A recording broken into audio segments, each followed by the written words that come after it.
Dahil noong 2016, nagpo-protesta tayo, wala tayong makuha na oras sa ABS, wala tayong makuha sa Channel 7, wala tayong makuha sa Inquirer, wala tayong makuha sa Philstar, binabanat-banatan tayo ng Rappler. Eh, sabi ko, the only option that we have is social media. Kaya yun kami nag-concentrate. Kaya nag-hire ako ng libo-libo na troll army. Naku, bangag. Ipapakilala ko sa inyo ang ating... O yan mga kababayan, narinig nyo po yung pahayag ni BBM na mag-hire daw siya ng mga Trolls Army. Ang mga Trolls Army mga kababayan ay yan po yung mga binabayaran ng gobyerno sa mga fake vloggers na binablog ng mga fake vloggers na to ay yung mga magandang ginagawa ng gobyerno instead yung mga kabalbalan nila. Dito po sa video na to, papanoorin po natin ito si Robin Padilla at saka itong si Loren Legarda at itong si Tuta Soto na sumasabat-sabat dito na kumakampi dito sa administrasyon. Pero bago tayo tumulak po dyan mga kababayan, isang share, like, subscribe lamang po para ma-updated po tayo lagi dito sa mga balita sa ating bansa. Eto, tumulak na po tayo sa video na to mga kababayan. So, yun lamang po. Uli, tatanungin ko po kayo. Wala, ito po, pwede natin paimbestigahan ulit ito kung gusto po ninyo. Kung ito ay galing talaga sa tunay o ito po gawa-gawa lang ng AI o ano. Tanong lang po uli. I would like to inform you that that was a joke. He Tuta was Soto made- na he naman, meant no? a joke because tinitira siya ng mga troll noon. So ang ginawa niya, kunwari, mayroon siya sariling troll. But I assure you that because Ba't ito mga kababayan, ang bilis sumagot na itong tutang to, no? Kapag ang ating PBBM ay naakusa. Grabe ha, I know it for a fact. But anyway, you go ahead with your question. bias. Apo. So, ito po, tanong lang po uli. Kapit Kung to po. joke man po ito o hindi, kayo po ba sasabihin niyo uli sa amin at naririnig po ng taong bayan na wala kayong troll sa gobyerno? Yun lang po ang kailangan natin linawin. Opo. So, babalikan ko po kayo. Kung wala pong troll ang gobyerno, inaasahan ko po ba na itong ating bill na Senate Bill number 1490, ang Anti-Troll Farm Act, ay susuportahan ng PICO? Because that is against fake news, and I would like to study it and enhance it further, and even join your honor as co-author. And I would like to ask the PCO, Dave Gomez was a newsman, really respected newsman. Kilala ko po si Boss. Veterano. So, supportahan natin yan. Yes. Yun lamang po ang gusto nating ipunto. Dahil kung ang nagagamit po itong mga gumagawa ng mga fake news ay ang gobyerno, paano pa hindi taga-gobyerno? Yun lang naman po ang punto natin. Kung nagagamit nila yung boses, sasabihin nilang Yusek yun, Nice. at ilalabas nila pa ang Pangulo natin, paano pa yung ibang tao? So kailangan po natin talaga itong bill na ito. Hindi po ako nandito para mamulitika. Tandaan po ninyo, kahit tingnan nyo po ang records ko, kahit kailan hindi ko po binanatan ng presidente ng personal. Kung meron mo po akong sinasabi, polisiya at politika. Opo. Meron po akong pangalawang katanungan. Kapag sinabi po natin public information, naniniwala po ba ang PICO na dapat hindi ito political propaganda? Ang public information po, dapat hindi political propaganda. Dapat po ay katotohanan, di ba po? Dapat. News dissemination must be based on truth. Opo, kahit Yes. walang proteksyonan na kahit na sino. Mali o tama, dapat The public truth. information The truth. malaman. Katotohanan. Yes, sir. Opo. Meron po tayong katanungan na nakakagulo rin po. Kanina tinanong na po ito ni Senator Raffy. Katunayan, paglakad po niya doon, sinundan ko siya sa lounge. Sinabi ko sa kanya, Boss, ba't hindi mo pa tinuloy? Tinanong mo na eh. Yung patungkol po sa mga troll, ito po kasi ay kalat na kalat. Alam naman po natin na ang troll ay pinanggagalingan ng bullying. At alam naman po siguro ng ating ahensya na pati po sa pribadong buhay at personal na buhay, marami na pong napapahamak sa bullying. meron na pong mga batang nagpapakamatay, meron na pong nasisira ang mga buhay, kagagawan po ito ng mga troll. Ang atin po bang ahensya, APICO, ay naniniwala na dapat may troll ang gobyerno?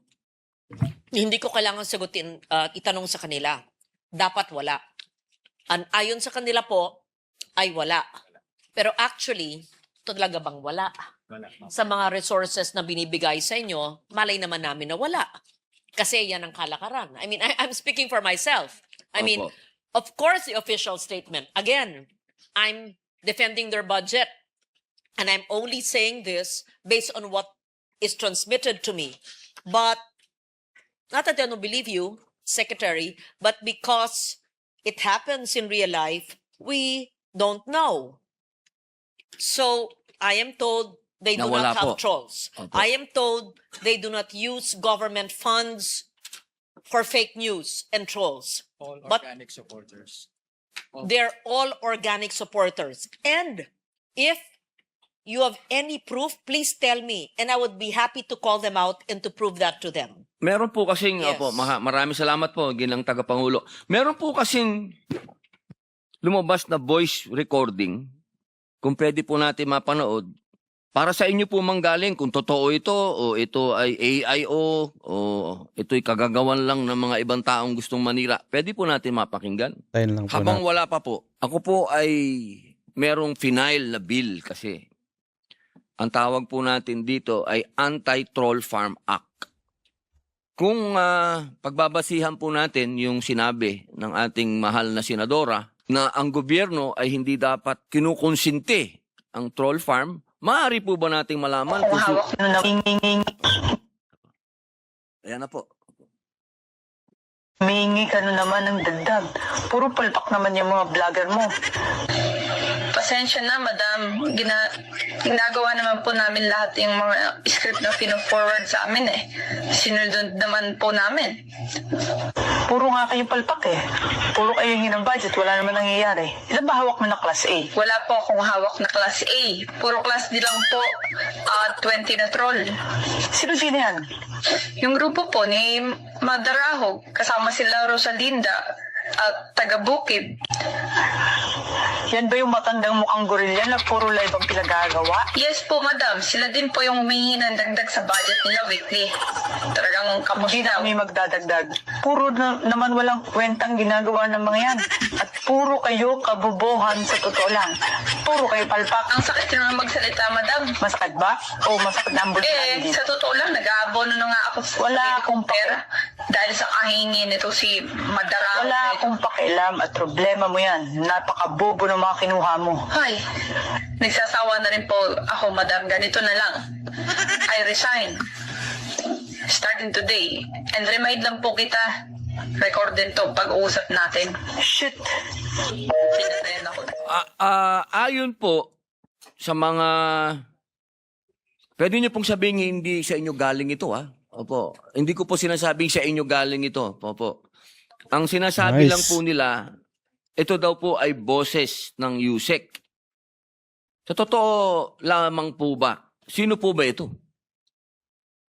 I have no idea. I was about to ask you, Opo. who is it supposed to be? Can you please state on the record? Ang sabi po nila, ito daw po ay voice recording ni USEC Claire Castro.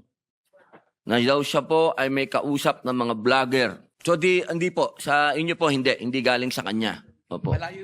Instead of naming somebody that we're not sure of, why don't we send it to the NBI for voice print? Imbis na Yes, nanguhula tayo, nagbabanggit tayo ng pangalan. Because We're I mentioning cannot- the name of Yusek or Attorney Castro. It's unfair for her. I-print Oh, nyo na lang fair, sa fair. voice print na lang sa NBI. Bayaran I kayo. agree with Hindi that. tayo masabi Nagloloko sa na nga mga tayo ganyang ng mga gobyerno eh. balitaan. Because I will give you an advice from Denzel Washington. Kulbukol. Sabi niya, if you don't listen to the news, you're uninformed. If you listen to the news, you're misinformed. Ay, ganun lang. Bumalik ka na sa Itbulaga, School Bukol. Puro ka lang pangangampi dito sa mga administrasyon na alam nyo na pinagluloko lang tayo, nakikipaglokohan ka rin. Isa kang uto-uto. But Mr. President, I would just like to correct that. When I was in the news, it Nakaka-stress was the correct mga kababayan information. I worked very hard to validate all the news that I did, at least during my time. Nagluloko na nga But tayo. regarding the request Kakampi of pa. Your Honor, Senator Padilla, I would not be in a position to ascertain the authenticity of the voice, and I would recommend the suggestion of the Senate President to please give that tape recording to the NBI for authenticity. Opo. And therefore, Ano, we leave yeah, it at that. the voice print and the authenticity of the recording kasi madaling i-splice-in ngayon yan. Yes. Madaling Yes. So gawin I yan, would no? not say it's true. I would not say it's AI. Let the experts determine that. Opo, opo. Kaya po natin tinatanong po yung ating tiga Pico kung may alam po sila dito. Sasagimin lang mo naman nila kung oo o hindi. Yun lamang naman po. Opo. So kung meron pong kumpirmasyon na hindi po sa inyo galing ito, meron din po tayo kasing isang video na inaamin po ng ating Pangulo na merong troll. Pwede po bang papalabas po natin yon? 2016 pa malayo pa tayo.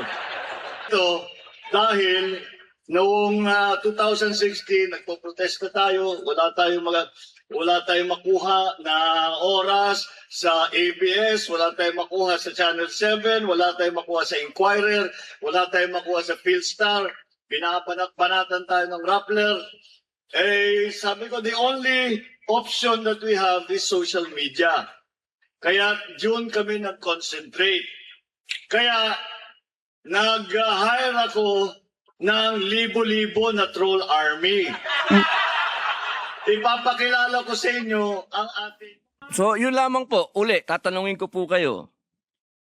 Wala, ito po, pwede natin paimbestigahan ulit ito kung gusto po ninyo. Kung ito ay galing talaga sa tunay o ito po ay gawa-gawa lang ng AI o ano. Tanong lang po uli. I would like to inform you that that was a joke. He meant a joke because tinitira siya ng mga troll noon. So ang ginawa niya, kunwari, meron siya sariling troll. But I assure you that because I know it for a fact. But anyway, Tignan mo tong tutang to mga kababayan, no? Sumasagot-sagot na halatang kinakampihan talaga itong administrasyon. Matagal na to mga kababayan, ever since pa to. Mula nung si Senator Marcoleta yung Blue Ribbon chairman. Kaya nga nila pinagtatanggal sila Senator Marcoleta tsaka tong si Chis Escudero para maging Senate President. Itong si Tuta Soto tsaka tong si Pinky Lacson na mga attack dog ng mga palasyo to mga kababayan. Huwag po tayo magpapauto dito. Ito ay mga parehas lang din to, mga troll army din to mga kababayan. Mga walang kwentang opisyal na pinapasahod natin Nakita nyo na nga na pinagluloko tayo kinakampihan pa nila yung mga mandarambong. you go ahead with your question. Apo. So, ito po, tanong lang po uli. Bukol. Kung joke man po ito o hindi, kayo po ba, sasabihin niyo uli sa amin at naririnig po ng taong bayan na wala kayong troll sa gobyerno? Yun lang po ang kailangan natin linawin. Opo. So, babalikan ko po kayo. Kung wala pong troll ang gobyerno, inaasahan ko po ba na itong ating bill, na Senate Bill number 1490, ang Anti-Troll Farm Act, ay susuportahan ng PICO? That is against fake news, and I would like to study it and enhance it further, and even join Your Honor as co-author. And I would like to ask the PCO. Dave Gomez was a newsman, really respected newsman. Kilala ko po si Boss. Veterano. So, supportahan natin yan.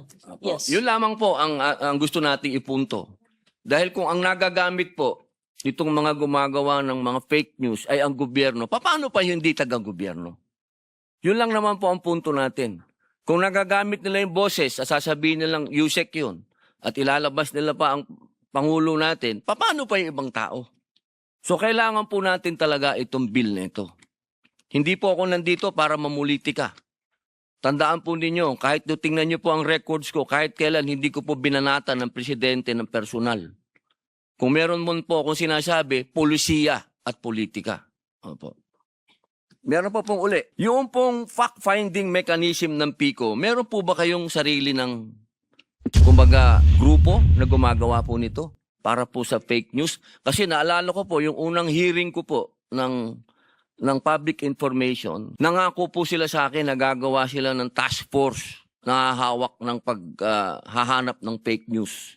Gusto ko lamang pong tanungin kung nagawa ba yung task force na yun. We have the digital media services. Who's the head? The digital media services. And they're supposed, that's the task of the digital media services. Where are you? Hmm? They're Meron supposed po. to do that. So meron na pong official na halimbawa sa inyo pong page o sa inyong ano mas sa national printing. Kasi minsan po pati yung fact-checking ng ibang media outlet, political eh. Oo, baka po pwede Mr. galing na President. talaga mismo sa PICO. Yeah. Opo. Yes, actually, Mr. President, each bureau under, whether you're PIA, whether you're in radio, everybody should, it is the responsibility of every media practitioner to do fact-checking. To have a group for fact-checking. Nung panahon namin, walang ganun. Kasi kami-kami nag-fact-check. If you're a journalist worth your salt, you should know your sources. You should stand on the truth. You should verify it not once, not twice. Wala pang Wikipedia at Google ng panahon ko eh. Aalamin ko, and I will stand on the news that I deliver, that I produce, and that I write. And that's how the virtues of our newsmen should be. Whether you're still in print or on TV, mainstream, or on digital. That's how the culture should be. But then, if there is a dedicated fact checker, well and good. For facts, so that it's not used propaganda, for political propaganda, as you say, but they have the digital services. Hayaan po nyo, pagkatapos po nito, maliban dun sa hearing na ginanap noon, uupuan ko sila. You can join me, you can be in a committee room so we see what kind of fact-checking they do. Opo, mapakahalaga po nun Yeah. sa panahon ngayon. Dahil ligaw na po ang ating taong bayan. Minsan kung ano pa yung fake news, yun po ang pinaniniwalaan ng tao. Alam niyo po kasi ang nakakatakot ngayon, pag nauna yung fake news, tapos nilalabas mo na yung totoo, That's true. dahil marami nang nakabasa, panood ng fake news, ang pinaniniwalaan na tao yung fake news. Kaya sana po, meron din po tayong panukala patungkol dyan, suportahan din po ninyo. Kasi Na dapat, magkaroon po Yeah. ng matinding kaparusahan ang gumagawa ng fake news. Opo. I agree with you. First, I will co-author the No Troll Farm Act. Number 2, kung ang news dapat, gaya ng panahon namin, television man o print o radyo, alam mo kung kanino galing yung balita. Di ganun din sa digital. Wala naman pinagbago yan eh. It's just a different medium. It's just digital. So dapat alam din natin yung source. Alam yung producer, alam yung writer, alam yung anchor, alam yung boses kung sino siya. O di dapat may attribution. Di ba? Sino yung researcher? Para pag may mali, sino? Sino yung nagsabi? O di dapat may attribution. Opo, opo. Di ba? Opo. Tama po. Sang-ayon ako dyan. Galit na galit ako sa mga nag-iimbento or binabaliktad or binabali or may kakulangan lang ng common sense na mali-mali. Opo, opo. Iba sinasadya, iba Karamihan po sinasadya. sinasadya Opo. or walang kaalaman or walang kakayanan. Opo. Tapos bigla na lang nagkaroon ng platform na libre, magsalita na wala naman pinanggalingan ng katotohanan. I agree with you. Salamat Yeah. po. Noong pong talon na po tayo sa isang nung nakaraang buwan lang po na-sponsoran po natin ang Right of Information. Ito po ay LIDAC. Opo. Inaasahan po natin sana ang PICO na sa darating pong interpelasyon po nito dito mismo sa plenaryo, inaasahan po ba namin na nandun po kayo? Mr. President, they will support you and support us on the right to information. It's a priority legislation. Yes, it's LEDAC priority as you mentioned. O yan mga kababayan, nakita nyo na kung gaano garapal ang BBM administration na to, na kung saan binabayaran nila itong mga vloggers na to na nagpapahayag ng mga fake news na gamit ang pondo ng gobyerno mga kababayan. Nakita nyo yung mga kagarapalan at kakapalan ng mga mukha nila na kung saan itong si Tuta Soto kung gaano na lang kabilis mag-react na pinagtatakpan itong administrasyon mga kababayan. E palibasa yan yung mga isa sa mga attack dogs ni BBM mga kababayan. Kaya wag po tayo magtitiwala sa mga taong to. So hanggang dito na lang muna tayo mga kababayan. Maraming salamat po. Pero wag niyong kalimutan mag-share, like, subscribe para updated po tayo lagi dito sa mga kaganapan sa ating bansa. Maraming salamat po mga kababayan. Ito po ang News That Matters and God bless.